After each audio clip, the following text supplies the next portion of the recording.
Before I begin, let me note that the names of the individuals in this story have been changed to protect their identities and to make it easier for you to follow along.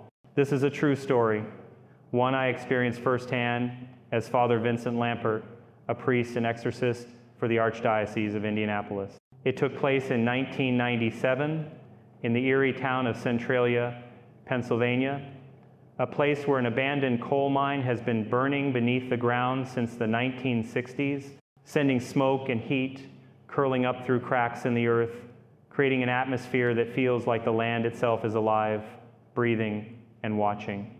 I was called to Centralia because of a young woman, whom I'll call Anna, a geologist, 35 years old, hired to survey the mine for potential collapse risk. Anna was a brilliant woman, sharp and independent, but after the tragic loss of her parents years earlier, she had drifted away from her Catholic faith. She was staying in a small house near the mine, a modest place with creaking floors and windows that rattled in the wind. It was there, in that isolated corner of Centralia, that the first signs of something sinister emerged. One night, Anna was jolted awake by the sound of howling gray wolves, their cries piercing the stillness of the night. This was strange, deeply unsettling, because wolves hadn't roamed this part of Pennsylvania in decades. The howls weren't random. They seemed to carry a purpose, as if they were calling out to her, beckoning her towards something unseen. Drawn by curiosity, Anna ventured out into the moonlight, her flashlight cutting through the darkness as she approached an abandoned mine entrance about a quarter-mile from her house.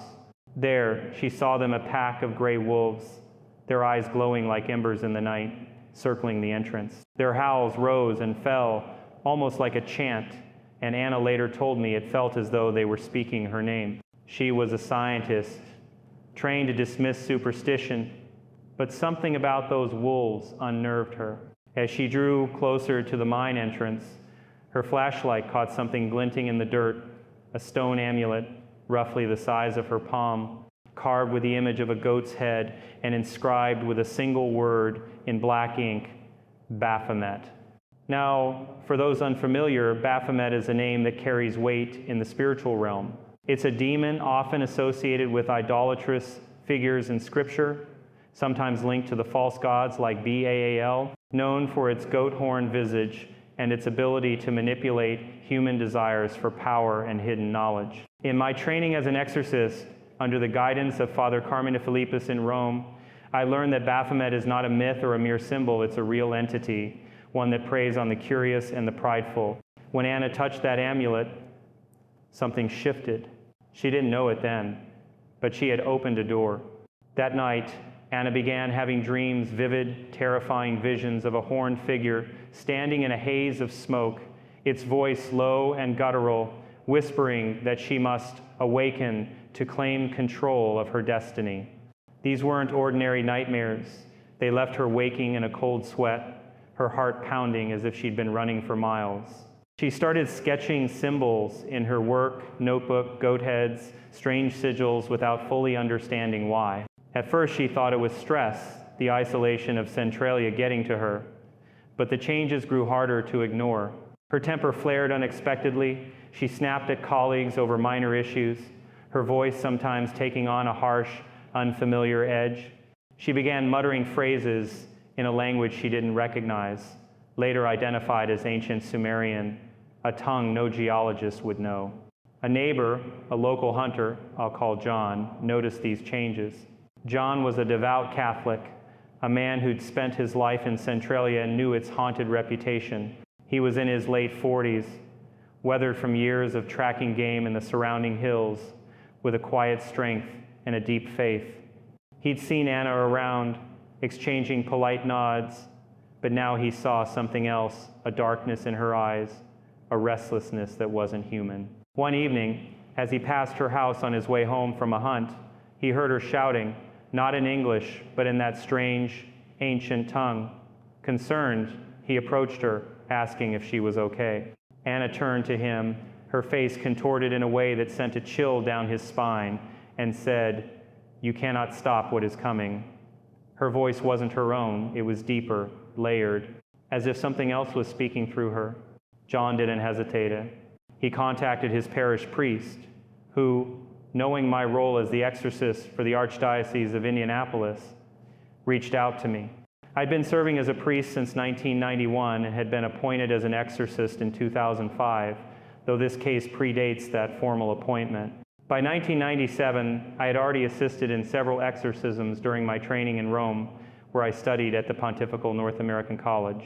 My mentor, Father Carmine, had taught me to recognize the signs of demonic oppression and possession, unexplained knowledge, unnatural strength, aversion to holy objects, and behavioral shifts that defy psychological explanation.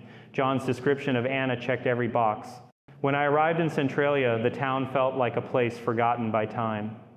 The streets were nearly empty, many homes abandoned due to the underground fire that had driven most residents away. Smoke curled up from cracks in the ground, carrying a faint sulfurous smell, and the air was heavy, oppressive. Anna's house stood at the edge of town, a small clapboard structure with peeling paint and a sagging porch. As I stepped inside, I felt it immediately, a spiritual weight, like walking into a room where an argument had just ended. Anna was sitting in a chair by the window, her hands fidgeting, her eyes darting to the corners of the room as if she saw something I couldn't. I introduced myself, keeping my tone calm but firm, and asked about the amulet. She froze, then smiled a slow, unnatural smile that didn't reach her eyes. "You know about it, don't you?" she said, her voice carrying a mocking edge. "It's just a rock, but it's mine." I asked to see it. She hesitated, then pulled the amulet from a drawer, clutching it tightly before handing it over. The stone was cold, heavier than it should have been, and the carved goat's head seemed to stare back at me. I set it down carefully, avoiding direct contact for long, and asked Anna about her dreams. She described them in detail, the horned figure, the smoke, the whispers promising power and knowledge. As she spoke, her voice wavered, sometimes dropping into that strange, guttural tone. I placed a small crucifix on the table between us, and she flinched, her hand jerking back as if burned. That was enough for me to know this wasn't a case of mental illness or exhaustion. This was demonic. I began with a simple prayer, the prayer to St. Michael the Archangel, one I've used in countless spiritual battles. St. Michael the Archangel, defend us in battle. As I prayed, Anna's breathing grew erratic, her hands clenching into fists. She muttered something under her breath, words I couldn't make out, but that carried a rhythm older than any language I knew. I sprinkled a few drops of holy water from a small vial I always carry, and she recoiled, her chair scraping across the floor. "Stop it," she shouted, her voice a mix of her own and something else, something ancient and malicious. John, who had been standing quietly by the door, crossed himself and began praying softly, his lips moving in a steady rhythm. I knew then that Anna was under the influence of something far beyond her control. Baphomet had found a foothold, likely through that amulet, and it was using her curiosity, her desire to uncover the secrets of the mind as a way in. In my experience, demons don't possess people randomly. They exploit weaknesses, doubts, or moments of spiritual vulnerability. Anna had turned away from her faith after her parents' death, leaving her open to this attack. The wolves, the amulet, the dreams, they were all signs of Baphomet's presence, and I knew we were facing a battle that would test not just Anna's strength, but mine as well.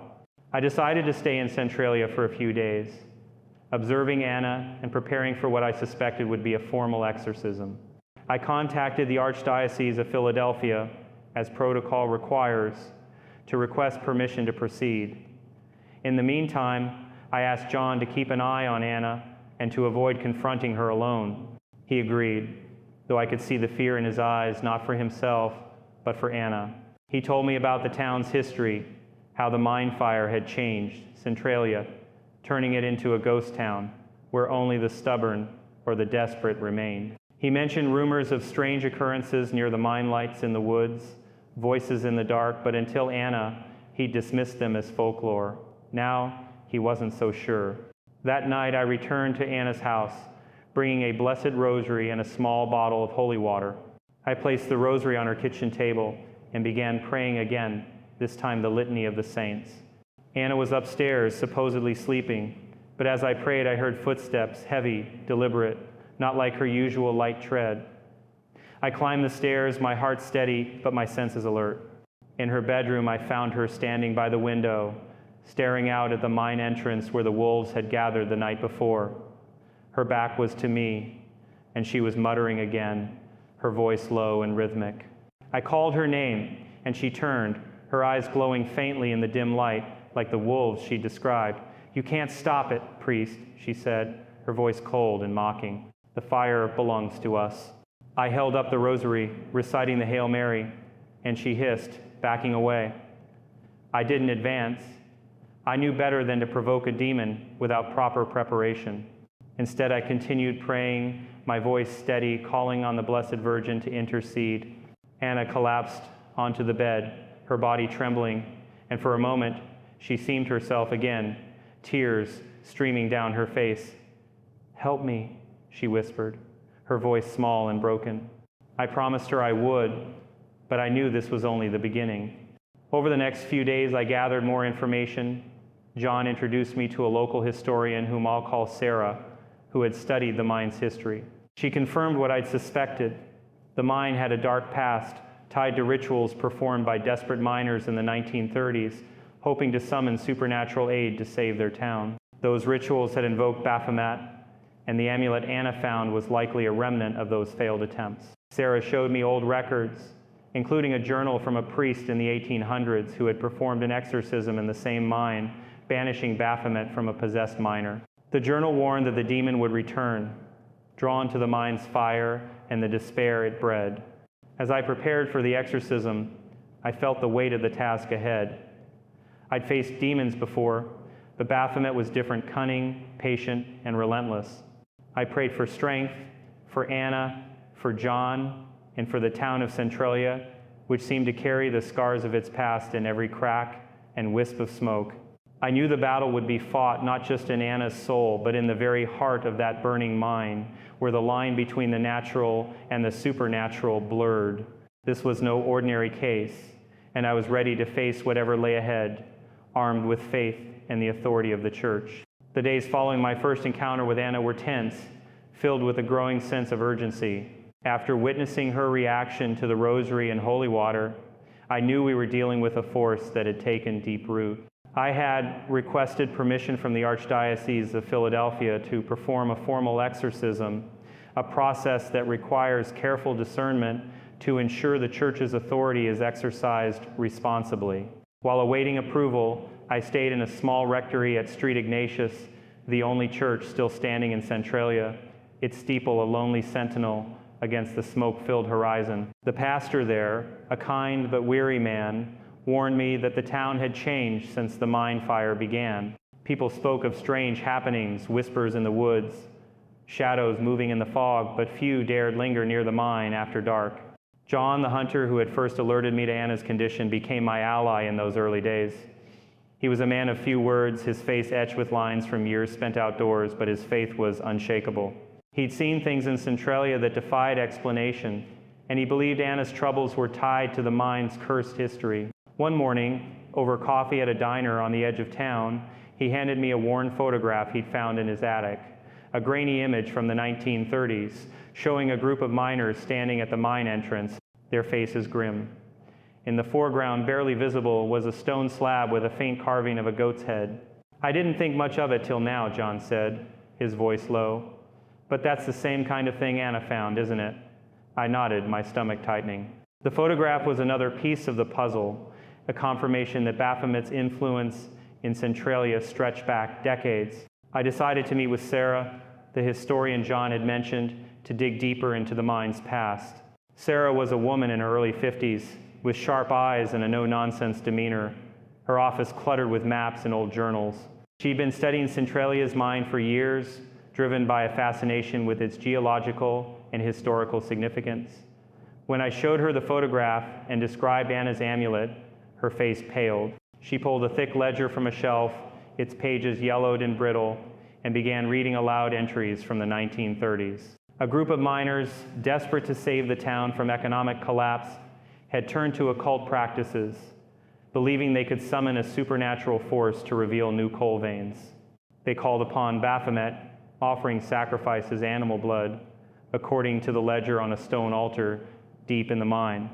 Their ritual went horribly wrong, triggering an explosion that killed 12 men and left the mine unstable, its fires burning ever since. Sarah showed me another document, a letter from a priest in the 1800s who had performed an exorcism in the same mine. The priest, Father Ezekiel, described a miner who, after discovering a similar amulet, began speaking in tongues and attacking his fellows with unnatural strength. Father Ezekiel's exorcism had banished Baphomet, but he warned that the demon would seek to return, drawn to the mine's eternal fire and the despair it fostered. Sarah's voice trembled as she read the final line. The demon lies in wait, bound to the earth, seeking a vessel weak in faith. I knew then that Anna, with her lapsed faith and insatiable curiosity, had become that vessel. As we spoke, Sarah agreed to join me and John at the mine entrance to investigate further. We set out the next morning, the air thick with the acrid smell of burning coal. The mine entrance was a jagged wound in the hillside, its wooden supports blackened and crumbling. The ground nearby was cracked, wisps of smoke curling upward like ghostly fingers. Sarah carried a flashlight and a notebook, while John brought a rifle, though I doubted it would help against what we faced. As we approached, the wolves appeared again, their howls rising in a chilling chorus. They didn't attack, but their glowing eyes followed us, their presence a warning. Sarah pointed out faint carvings on the rocks near the entrance, more goat heads, etched with precision. These weren't here last time I checked, she said, her voice barely above a whisper. We hadn't gone far when Anna appeared, seemingly out of nowhere. She'd been staying at her house under John's watch, but somehow she'd slipped away. Her hair was wild, her clothes streaked with dirt, and her eyes burned with that same eerie glow I'd seen before. You shouldn't be here, she said, her voice a mix of her own and something deeper, more menacing. I stepped forward, holding my crucifix, and began praying the Our Father. Anna laughed a sharp, unnatural sound and lunged at Sarah, swinging a geological pick she must have grabbed from her tools. The pick grazed Sarah's leg, tearing through her jeans and drawing blood. John tackled Anna, pinning her to the ground, but she fought with a strength that didn't belong to a woman of her size. I sprinkled holy water, and she screamed, her body convulsing as if burned. We managed to restrain her, tying her hands with a rope John had brought. Sarah, shaken but composed, bandaged her leg and insisted on continuing her work. She found a tattered piece of paper wedged in a crack near the entrance, its edges singed. It was a page from the miner's ledger, describing the 1930s ritual in chilling detail: the altar, the amulet, the invocation of Baphomet's name. The final sentence read, "The fire will never die, and neither will he." I folded the paper carefully, knowing it was evidence of the demon's long hold on this place. Back at Anna's house, we kept her under close watch. She alternated between moments of lucidity, begging for help, and episodes of rage, where she spat curses in that ancient tongue. I prayed over her daily, using the rite of blessings to strengthen her spirit, but I knew a full exorcism was necessary. The Archdiocese of Philadelphia sent word that my request had been approved, but they urged caution, noting the rarity and danger of confronting a demon like Baphomet. I was to be joined by a young priest, whom I'll call Father Michael, who had assisted in exorcisms before and whose courage I trusted. As we prepared, I reflected on my training in Rome. Father Carmine had taught me that demons thrive on fear and doubt, but they recoil from faith and humility. I spent hours in prayer at Street, Ignatius kneeling before the Blessed Sacrament, asking for strength and protection. John, despite his injuries from restraining Anna, insisted on helping his faith a quiet anchor in the storm. Sarah, though not religious, offered to map the mine's tunnels, hoping to pinpoint the location of the old altar. She believed the amulet's power was tied to a specific place, a theory I agreed with, given Baphomet's connection to the mine. The night before the exorcism, I visited Anna one last time. She was calmer, but her eyes still held that unnatural glint. I placed a blessed medal of Street Benedict on her bedside table and prayed the rosary, focusing on the sorrowful mysteries. As I reached the crucifixion, Anna stirred, her voice soft but clear. "It's in the fire," she whispered. "It wants the fire." I pressed her for more, but she fell silent, her breathing shallow. I knew she was talking about the mine, the eternal fire that fueled Baphomet's presence. The exorcism would have to take place there in the heart of the demon's domain. The morning of the exorcism, February's chill hung heavy in the air.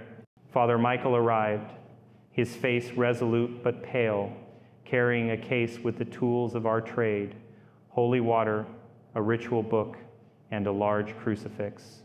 John met us at the church, his ribs bandaged but his spirit unbroken. Sarah handed us a rough map of the mine's tunnels, marking a chamber deep inside where the 1930s ritual had likely occurred. We prayed together a simple prayer for protection and set out for the mine. The wolves were there, as always, their howls echoing through the hills. I clutched my crucifix, my heart steady with the knowledge that Christ's power surpasses all evil. This was no longer just about Anna. It was about reclaiming Centralia from the grip of a demon that had haunted it for centuries. The Archdiocese of Philadelphia had granted permission for the exorcism, and Father Michael, a young priest with a calm demeanor and a heart full of faith, stood by my side. John, the local hunter, insisted on joining us despite the pain in his bandaged ribs, his rosary clutched tightly in his calloused hand. Sarah, the historian, had provided a map of the mine's tunnels, pinpointing a chamber deep within where miners in the 1930s had performed their ill-fated ritual to summon Baphomet. That chamber, she believed, was the heart of the demon's power tied to the amulet Anna had found and the eternal fire burning beneath the earth. As we gathered at Street Ignatius Church before heading to the mine, I led a prayer invoking the protection of the Blessed Virgin and Street Michael, the Archangel. The wolves' howls grew louder, as if sensing what was to come. We reached the mine entrance just after midnight, the moon casting a pale glow over the cracked earth.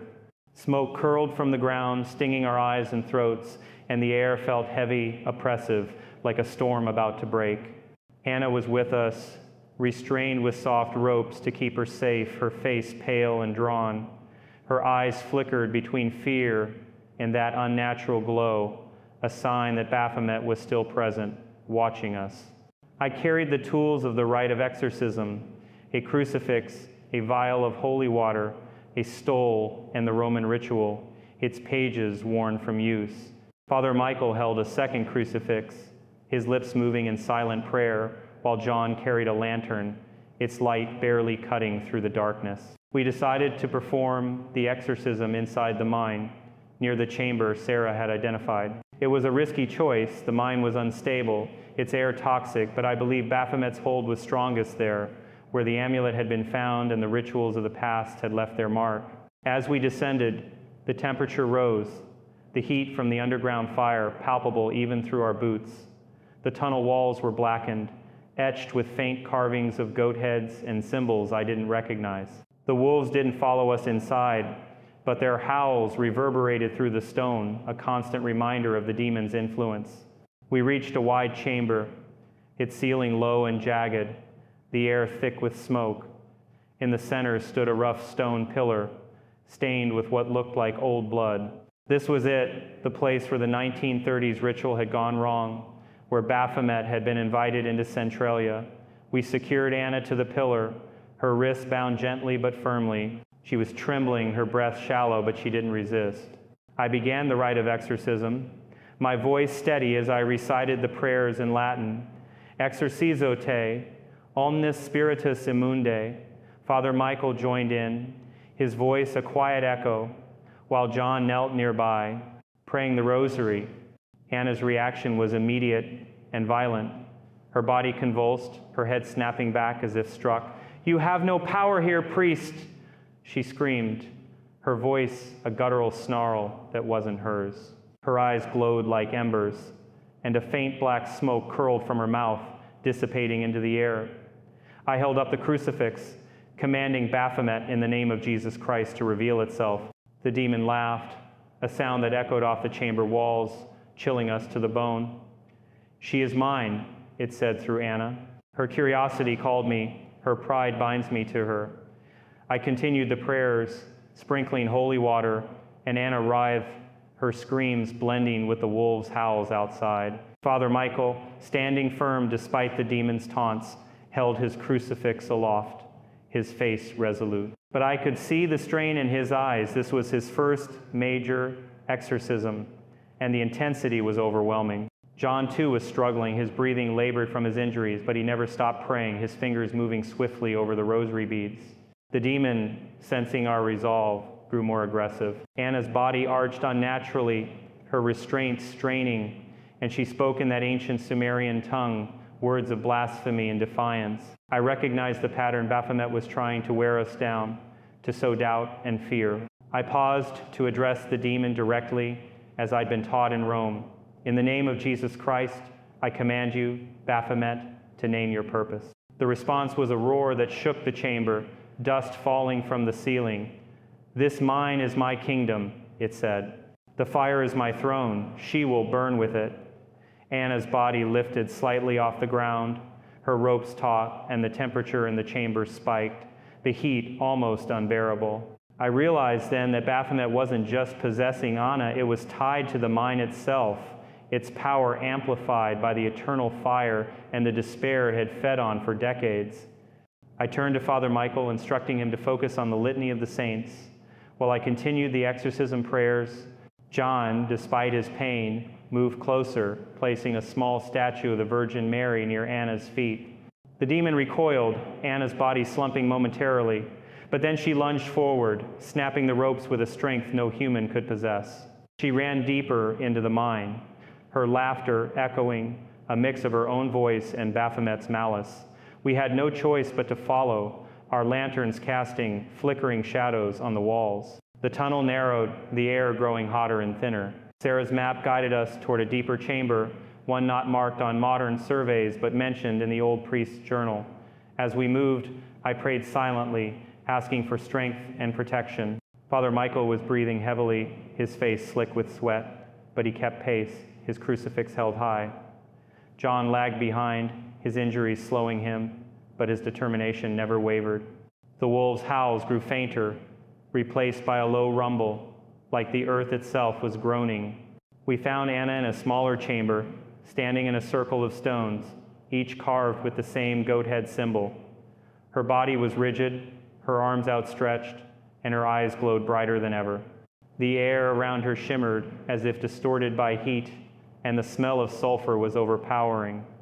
I began the prayers again, louder this time, my voice cutting through the rumble. In nomine Patris et Filii et Spiritus Sancti, Anna's head snapped toward me, and Baphomet spoke, its voice a venomous hiss. You will fail, priest. The fire will consume you all. I refused to falter. I'd faced demons before, and I knew their threats were empty compared to the power of Christ.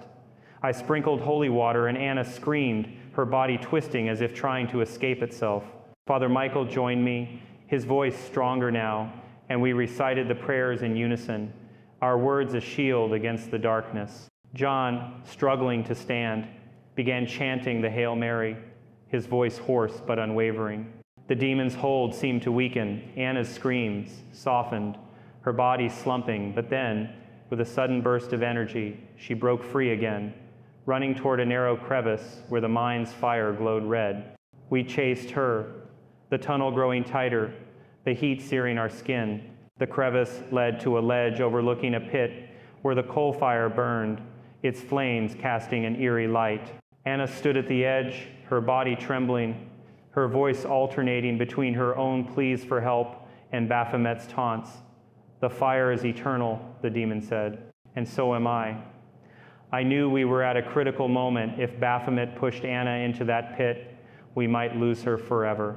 I gripped my crucifix, praying with all my strength, and commanded the demon to leave in the name of Jesus Christ. As we stood on that ledge, the mine seemed to pulse with life, the fire below roaring as if responding to Baphomet's presence. Father Michael and John flanked me, their prayers joining mine, a wall of faith against the darkness.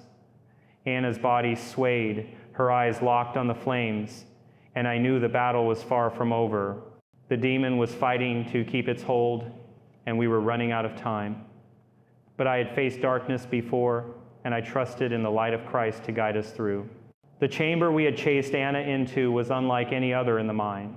The walls were smooth in places, as if carved by human hands long ago, and the stones forming a circle around Anna bore intricate etchings of goat heads and symbols that seemed to pulse in the firelight. The heat was nearly unbearable, sweat soaking through my vestments, but I held my crucifix high, my voice unwavering as I continued the rite of exorcism. Father Michael, my young assistant, stood to my right, his face pale but resolute, reciting the litany of the saints with a clarity that cut through the demon's snarls. John, the hunter, leaned against a wall, his ribs causing him visible pain, yet he clutched his rosary and prayed with a fervor that bolstered us all. Anna's body swayed dangerously close to the pit, the flames below casting her shadow in grotesque shapes. Baphomet spoke through her, its voice a low growl that seemed to come from the earth itself. "This is my place, priest," it said. "You cannot cast me out where the fire burns eternal." I knew the demon was drawing strength from the mind's fire, its history of despair and failed rituals feeding its power. My training in Rome under Father Carmine had prepared me for such moments. Demons often anchor themselves to places or objects, and here the mind was Baphomet's stronghold. I suspected the amulet Anna had found was the key, a physical link to the demon's presence, but it was somewhere in the mind, lost in the chaos of her escape. I commanded Baphomet again, in the name of Jesus Christ, to reveal its intent. The response was a chilling laugh, followed by words in that ancient Sumerian tongue, a language Anna could not know. Father Michael translated later from memory that the demon was boasting of its return, claiming it had been banished once before in the 1800s, but had waited, patient and cunning, for a new vessel. Anna's curiosity, her pride in unraveling the mind's secrets had made her vulnerable. The demon taunted us further, saying it would drag Anna into the fire, binding her soul to its domain forever. I refused to let fear take hold, focusing instead on the prayers, my voice rising above the roar of the flames. As I recited the exorcism prayers, I noticed something peculiar, a faint vibration in the ground, like a heartbeat pulsing through the mind. The air grew heavier, the smoke thicker, and the carvings on the stone seemed to glow faintly, as if responding to Baphomet's presence. Father Michael, sensing the shift, began chanting the Salve Regina, his voice a steady anchor. Anna's body convulsed, her head snapping back, and a black mist seeped from her mouth, curling toward the ceiling before dissipating. It was a sign the demon was weakening, but not defeated. I sprinkled holy water, and Anna screamed, her body twisting as if trying to tear itself apart. The ropes we'd used to restrain her earlier lay in tatters, and I knew we couldn't rely on physical means to hold her. John, despite his pain, stepped forward, his voice hoarse but firm. "Father, the amulet," he said, pointing to a crevice near the pit where a faint glint caught the firelight. There it was, the stone carved with a goat's head, half buried in ash. I realized Anna must have dropped it during her flight into the mine. The amulet was the anchor, the object tying Baphomet to this place and to Anna. I nodded to John, signaling him to retrieve it, but as he moved, the ground shook, a low rumble that sent dust cascading from the ceiling. Baphomet roared through Anna, "Touch it, and you all burn." The threat was real, the mine was unstable, and any disturbance could trigger a collapse or worse, an explosion fueled by the coal fire. I weighed the risk, but faith guided my decision. I told John to wait and focused on the prayers, invoking the Holy Trinity and the intercession of the Blessed Virgin. "In nomine Patris et Filii et Spiritus Sancti," I declared, holding the crucifix toward Anna. Her body arched, her screams echoing, but I saw a flicker of her true self in her eyes, a desperate plea for help. Father Michael moved closer, placing his crucifix against Anna's forehead, and she recoiled, her body slamming against the stone circle. The demon was fighting to maintain control, but our prayers were weakening it, forcing it to expend its energy. John, ignoring the pain in his ribs, crawled toward the crevice, his fingers brushing the amulet. The moment he touched it, the chamber shook violently, rocks falling from the walls. Baphomet's voice thundered, "You will die with her." Anna's body lifted off the ground, hovering inches above the stone circle, her arms outstretched like a mockery of the crucifixion. I shouted the prayers louder, commanding the demon to depart, while Father Michael sprinkled holy water in a protective circle around us. John clutched the amulet, his face contorted with effort, and staggered to his feet. "What do I do with it, Father?" he gasped. I remembered Sarah's research, the journal of Father Ezekiel, who had banished Baphomet in the 1800s by destroying its anchor.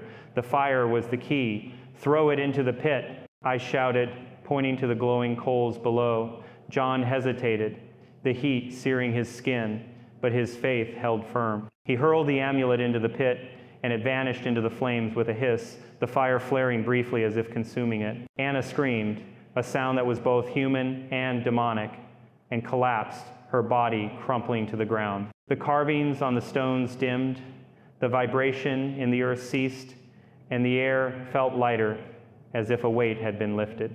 But the victory was short-lived. As we rushed to Anna, a deafening crack echoed through the chamber. The ceiling above us gave way, a massive slab of rock crashing down. Father Michael pushed me aside, but the stone caught his leg, pinning him to the ground. Blood pooled beneath him, and his face went pale. I knelt beside him, praying fervently, but his breathing grew shallow. John, clutching his side, helped me try to free him, but the rock was too heavy, and the mind was too unstable to linger. Anna was unconscious but alive, her pulse weak but steady. I carried her over my shoulder, while John supported himself against the wall, and we made our way back through the tunnel, leaving Father Michael behind a sacrifice I will carry with me forever. We emerged into the cold night air, the wolves' howls now distant, their presence fading with the demon's defeat. Anna was taken to a hospital where she woke with no memory of her work in the mine or the possession. She was fragile, haunted by an instinctive fear of darkness, but alive. John was treated for his injuries, his ribs broken, but his spirit unbroken.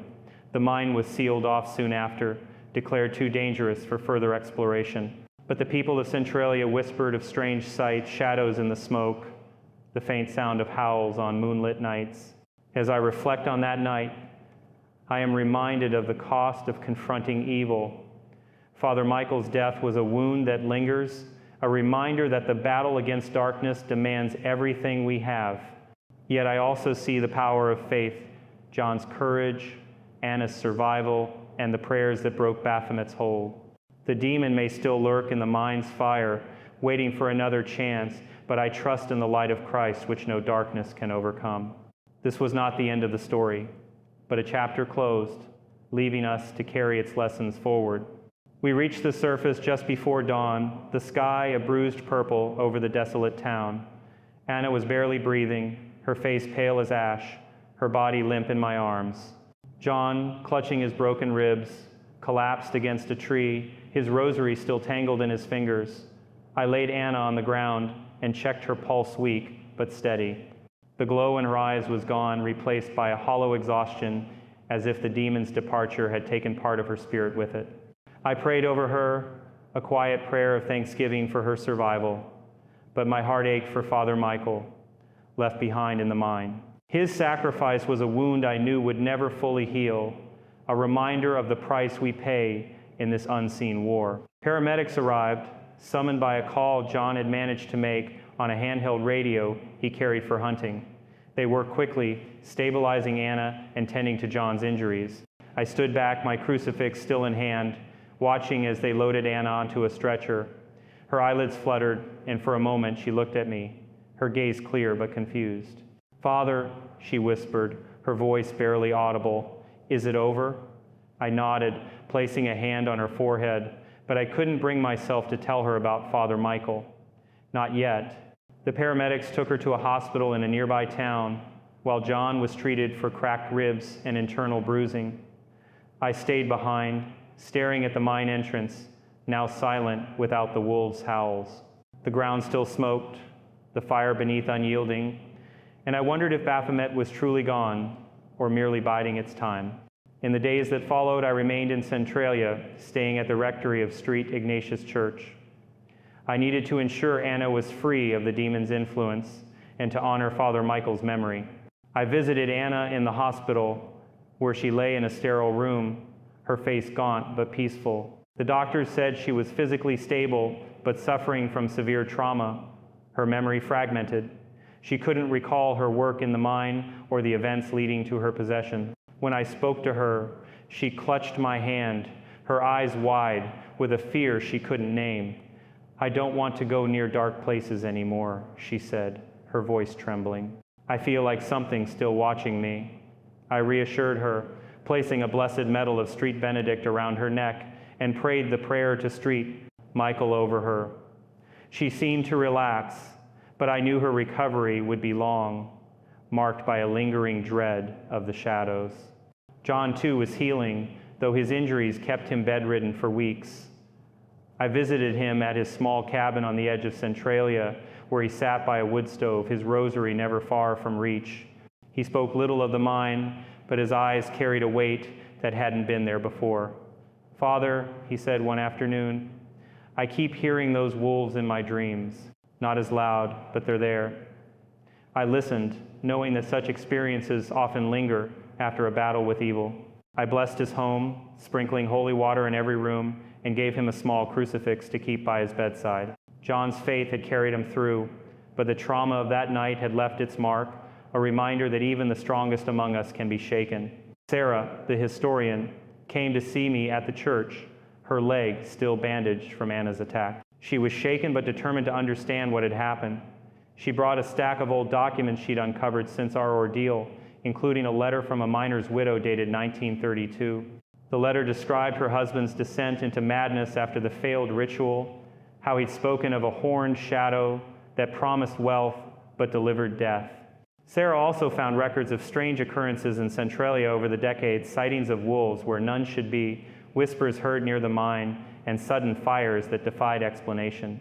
"Father," she said, her voice steady but troubled, "do you think it's really gone?" I couldn't lie to her. I told her that Baphomet's hold on Anna was broken, but the mine's fire and its dark history might still harbor traces of its influence. I advised her to stay away from the mine and to pray, even if she wasn't sure she believed.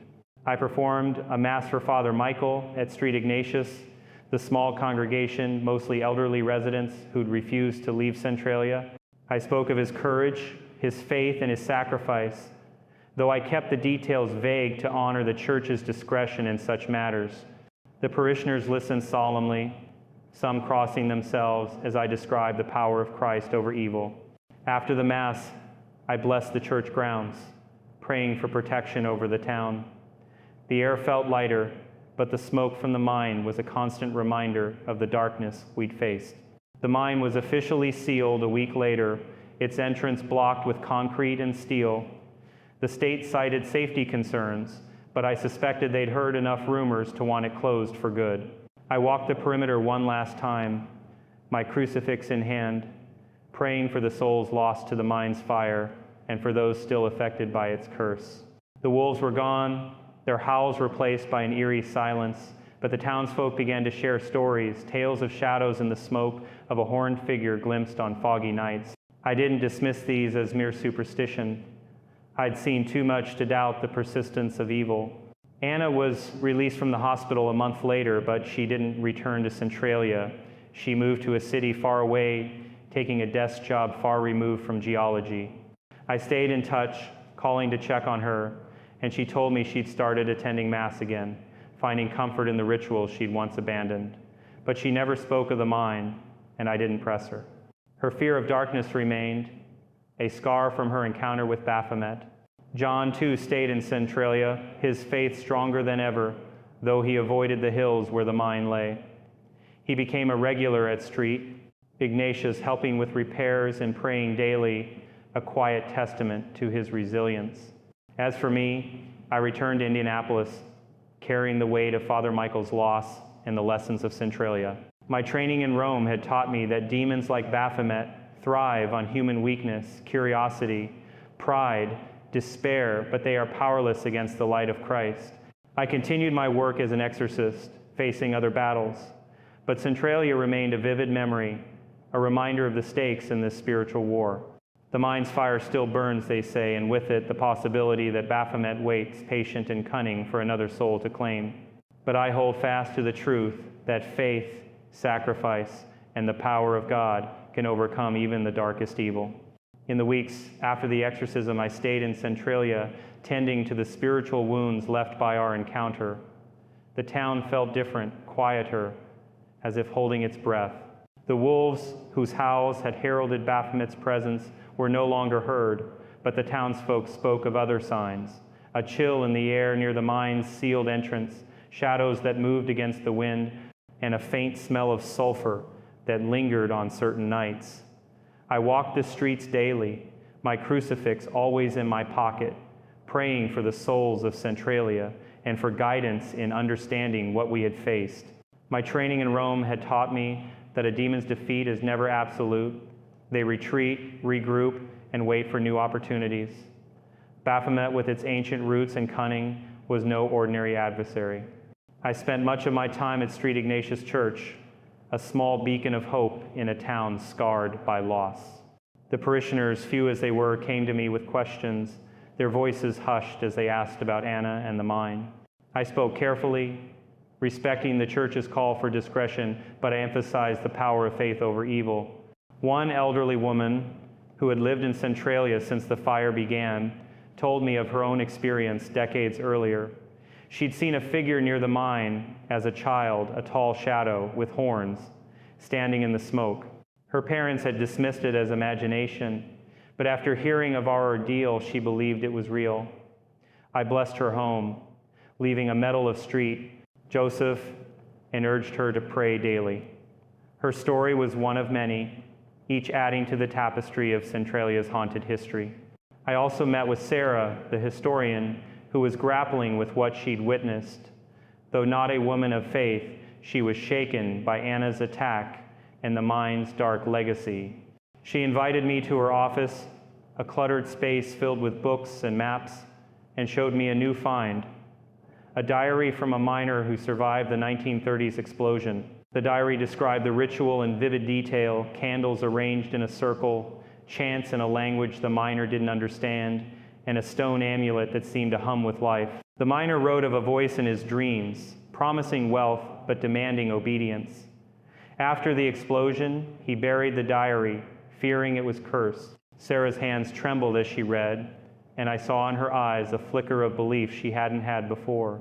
I offered to pray with her, and though she hesitated, she bowed her head as I recited the Our Father. It was a small step, but I hoped it planted a seed of faith. Anna's recovery was slow, and I visited her often in the hospital. She was fragile, her once sharp mind clouded by gaps in memory. She spoke little, but when she did, it was with a quiet fear. "Father," she said one day, clutching the Street Benedict medal I'd given her, "I dream of fire sometimes, not burning, but watching me." I reassured her that the demon was gone, but I knew the trauma of possession leaves deep scars. I encouraged her to reconnect with her faith, to attend Mass and seek the sacraments. She nodded, tears in her eyes, and I saw a spark of the woman she'd been before the mine. I performed a minor rite of blessing over her, asking for peace and protection, and left her with a prayer card for the Blessed Virgin Mary. John, meanwhile, was healing at home, his cabin a haven of simplicity. He invited me over one evening, offering a cup of strong coffee and a seat by his wood stove. He spoke of his own dreams, not of wolves, but of Father Michael, standing in light, smiling. "I think he's at peace, Father," John said, his voice steady, "but I keep wondering if we did enough." I told him that his courage, his prayers had been vital, that Father Michael's sacrifice was not in vain. I blessed his home again, sprinkling holy water, and gave him a small statue of St. Christopher, patron of travelers, to remind him of his journey through that dark night. John's faith had grown stronger, a testament to the resilience of the human spirit when anchored in God. The mine itself remained a source of unease. Though sealed, it was still active, the fire burning deep within, sending smoke through cracks in the earth. I walked its perimeter one last time before leaving Centralia, praying the rosary and sprinkling holy water along the boundary. I felt a stillness, a sense that Baphomet's immediate influence had been broken, but I also knew that places like Centralia hold on to their darkness. The mine was more than a physical space, it was a spiritual battleground. marked by decades of despair and misguided rituals. I prayed for the souls lost there, for the miners of the 1930s, and for Father Michael, whose courage had helped us prevail.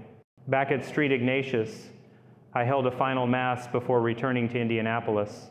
The congregation was small, but their faith was palpable. I spoke of the triumph of Christ over evil, of the hope that sustains us even in the darkest moments. I didn't mention Anna or the exorcism directly, but I saw knowing looks in the eyes of those who'd heard the rumors. After Mass, a young boy approached me, holding a drawing of a wolf with glowing eyes. "I saw it by the mine," he whispered. I knelt beside him, placing a hand on his shoulder, and told him to pray to Street Michael for protection. I gave him a small cross and blessed him, praying that the next generation would be spared Centralia's curse. As I prepared to leave, I met with the pastor of St. Ignatius, a man who had served Centralia through its decline. He thanked me for my work, but warned that the town would never fully escape its past. "The fire keeps burning," he said, "and people keep seeing things." I nodded, understanding that some places carry a spiritual weight that lingers. I left him with a vial of holy water and a prayer book, urging him to continue blessing the town. My final act in Centralia was to place a blessed medal of St.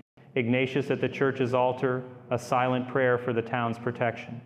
Leaving Centralia, I carried with me a renewed sense of purpose. My work as an exorcist has shown me that evil is real, but so is the power of God. Baphomet had tested us, exploiting Anna's curiosity and the mine's dark history, but faith had prevailed. Yet I knew the demon's defeat was not final. It would wait, as it had before, for another moment of weakness. I returned to Indianapolis, ready to face new battles. But Centralia remained a part of me, a reminder that the fight against darkness is ongoing, and that faith, humility, and sacrifice are our greatest weapons. Returning to St. Ignatius Church after those harrowing days, I found myself reflecting on the nature of evil and the resilience of faith. My training in Rome, under Father Carmine de Philippus, had taught me that demons like Baphomet thrive on human frailty, curiosity, pride, despair, but they are powerless against the light of Christ when we stand firm. Centralia was a place where despair had taken root, its population dwindled by the mine fire, its streets haunted by whispers of the past. Yet, in the faces of the parishioners who gathered at St. Ignatius, I saw hope, a quiet strength that refused to surrender to the darkness. My time in Centralia was drawing to a close, but I knew my work there was not yet finished. I spent my final days in the town visiting those affected by the events, offering prayers and blessings to fortify their spirits. One morning, I walked to the edge of town, where the mine's sealed entrance loomed like a silent sentinel. The concrete barrier was new, but smoke still seeped through cracks in the ground, curling upward in thin, ghostly tendrils. I knelt, placing a small cross in the dirt, and prayed for the souls tied to that place the miners lost in the 1930s, Father Michael, and countless others whose stories were buried in the town's history. The air was still, the wolves' howls absent, but I felt a lingering unease, as if the mine itself was watching, waiting. At St. Ignatius, I met with a group of parishioners who had heard rumors of the exorcism. They were curious, some fearful, but all hungry for reassurance. I spoke to them in the church's small hall, my voice steady as I recounted the power of faith over evil, careful not to reveal details that might stir panic. Evil is real, I told them, but so is God's love. Trust in Him, pray daily, and keep your hearts open to His grace. An older man, his hands gnarled from years of labor, asked if the mine was safe now.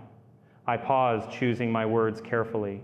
The demon's hold on Anna was broken, I said, but places like the mine carry memories. Stay vigilant, pray, and avoid tempting the darkness.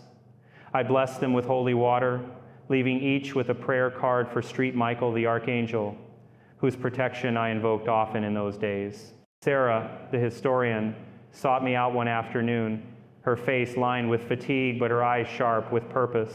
She had continued her research, driven by a need to understand the mine's hold over Centralia. In her office, She showed me a collection of letters from the 1940s written by families who had fled the town after strange occurrences, fires that started without cause, voices heard in empty homes, and sightings of a horned figure in the fog. One letter from a woman named Clara described her son's nightmares of a goat man who promised riches if he entered the mine. The boy, only 10, had vanished one night, his body never found. Sarah's voice shook as she read, and I saw in her a struggle between skepticism and belief. I offered to pray with her, and this time she didn't hesitate, joining me in the Our Father. I left her with a blessed rosary, hoping it would bring her peace. I also checked on John, who was recovering in his cabin. He welcomed me with a warm handshake, his strength returning despite the pain in his ribs. Over coffee, he shared a story from his childhood when his grandfather had warned him about the mine. He said it was cursed, John told me, his eyes distant. Said the fire wasn't just coal, it was something alive. After our ordeal, he believed it. I listened, nodding, and spoke of the power of faith to overcome even the deepest darkness. I blessed his cabin again, placing a small statue of Street Joseph near the door, and urged him to continue his daily prayers. John's resolve was unshaken, a beacon of what faith can do in the face of evil. Anna's fate weighed heavily on my mind. I called the hospital where she was recovering, now in a city far from Centralia. The doctors reported progress she was eating, speaking more, but her fear of darkness persisted. I arranged to visit her before leaving, driving several hours to a facility surrounded by bustling streets, a stark contrast to Centralia's desolation. Anna sat by a window, the street, Benedict medal around her neck, glinting in the sunlight.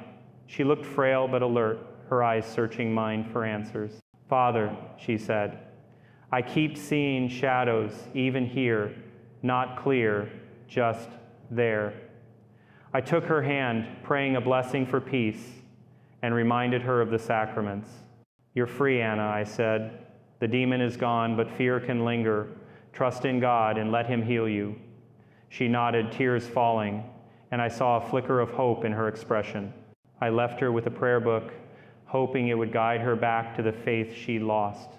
Back in Centralia, I met with the pastor of St. Ignatius one final time. He was a quiet man, worn by years of serving a dying town, but his faith was unwavering.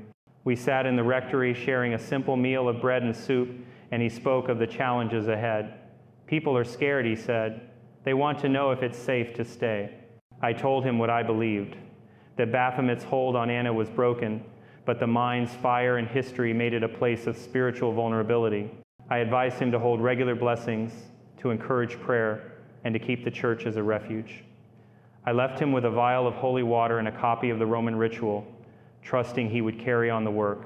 Before departing, I walked through Centralia one last time, my steps slow as I passed abandoned homes and empty lots. The smoke from the mine was ever present, a reminder of the fire that refused to die. I stopped at a hill overlooking the town, where the mine's entrance was just visible, now a sealed scar on the landscape. I prayed the rosary, offering each decade for the souls of Centralia, living and dead. As I finished, a breeze stirred, carrying the faint scent of sulfur, and I felt a chill that wasn't from the cold. I clutched my crucifix, praying for protection, and turned away, knowing I could not linger.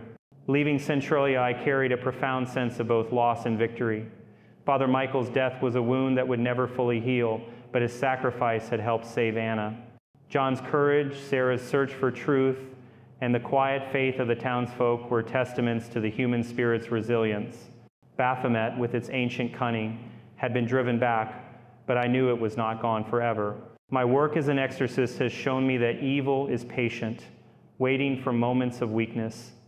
Yet I also know that faith, rooted in Christ's love, is stronger still. Centralia taught me that even in the darkest places, light can prevail if we hold fast to God's grace. Back in Indianapolis, I resumed my duties as a parish priest, but Centralia stayed with me, its lessons shaping every prayer, every homily. My training in Rome, under Father Carmine de Philippus, had prepared me for the mechanics of exorcism, the prayers, the rituals, the discernment, but Centralia taught me something deeper: the human cost of confronting evil and the resilience of those who choose faith over fear. I kept in touch with Anna, John, and the pastor of Street, Ignatius, checking on their well-being and offering prayers from afar. Each conversation was a reminder that the battle in the mind was not an end, but a chapter in a larger story of spiritual warfare. Anna, now living in a bustling city far from Centralia's desolation, was slowly rebuilding her life. I called her monthly, speaking softly over the phone, careful not to stir the trauma she carried. She had found a job in an office far from the field work that had once defined her. She told me she attended Mass regularly, finding solace in the Eucharist and the quiet of the church. "It's like coming home," she said once, her voice soft but steady. Yet, her fear of darkness persisted, a shadow that followed her into every unlit room. She described nightmares not of Baphomet, but of fire, its glow watching her from a distance. I mailed her a small crucifix, blessed with holy water, and encouraged her to pray the rosary daily, focusing on the joyful mysteries to bring light to her fears. Her progress was slow, but her return to faith was a victory, a sign that Baphomet's hold was truly broken. John, back in Centralia, became a pillar of St. Ignatius Church. I visited him once, a year after the exorcism, finding his cabin unchanged, the wood stove crackling with warmth. His ribs had healed, but his eyes carried a quiet gravity, a mark of what he'd seen. He showed me a garden he'd started behind his cabin, a patch of green amid the town's decay. "It's my way of fighting back," he said, pointing to rows of marigolds and rosemary. Something alive in this place. We prayed together, the Our Father echoing in the crisp air, and I saw in him a man transformed, not by fear, but by faith. I left him with a prayer book, its pages marked with passages from Psalms, and a renewed sense of his strength. Sarah, the historian, sent me letters from time to time, each filled with new discoveries about Centralia's past. She had uncovered more records, church documents from the 1950s, mentioning blessings performed near the mine to quell unholy disturbances. One account described a priest who heard wolves howling where none should be, a chilling echo of our own experience. Sarah's skepticism had softened, replaced by a cautious openness to the spiritual. She attended a Mass I celebrated during my visit, sitting in the back, her hands folded tightly. Afterward, she thanked me, her voice hesitant but sincere. "I don't know what I believe," she said, "but I know what I saw." I gave her a blessed medal of Street, Thomas Aquinas, patron of scholars, and prayed that her search for truth would lead her to faith.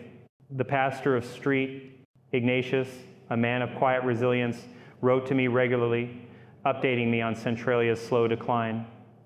The town was nearly empty now, its remaining residents clinging to memories of better days. He held blessings at the mine's perimeter every month, sprinkling holy water and praying for protection. He reported no new incidents, but the townsfolk still spoke of strange sights, flickers of light in the hills, a horned shadow glimpsed in the smoke. "It's like the mine's alive," he wrote once, his words heavy with fatigue.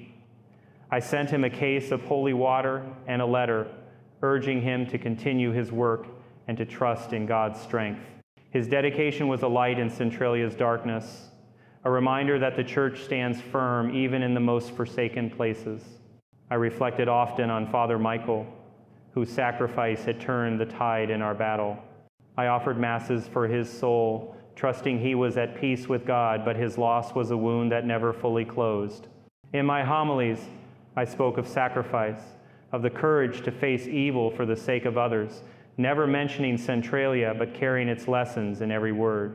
My parishioners in Indianapolis noticed a change in me, a deeper gravity, a fiercer emphasis on prayer and the sacraments. I began teaching more about spiritual warfare, not to frighten, but to prepare. Evil is real, I would say, but God's love is greater. Arm yourselves with faith, and no darkness can prevail. Centralia's story spread quietly, as such stories do, whispered among priests and parishioners. I was invited to speak at a conference for clergy, where I shared the lessons of that night without revealing specifics. I emphasized discernment, the need to distinguish between mental illness and demonic influence, and the power of the church's rituals when wielded with faith. My audience listened intently, some taking notes, others crossing themselves. I felt Father Michael's presence in those moments, his courage inspiring me to continue this work. I carried his memory as a call to perseverance, a reminder that we are never alone in this fight. Years later, I received a letter from a young man in Centralia, the son of a parishioner I'd met at St. Ignatius. He wrote of a dream, a wolf with glowing eyes, standing at the mine's edge, but turning away as he prayed. I think it's gone, Father, he wrote. But I keep your cross with me. His words brought a quiet joy, a sign that the light we'd fought for was taking root. I wrote back, enclosing a prayer card for St. Michael, and prayed that Centralia's next generation would know peace.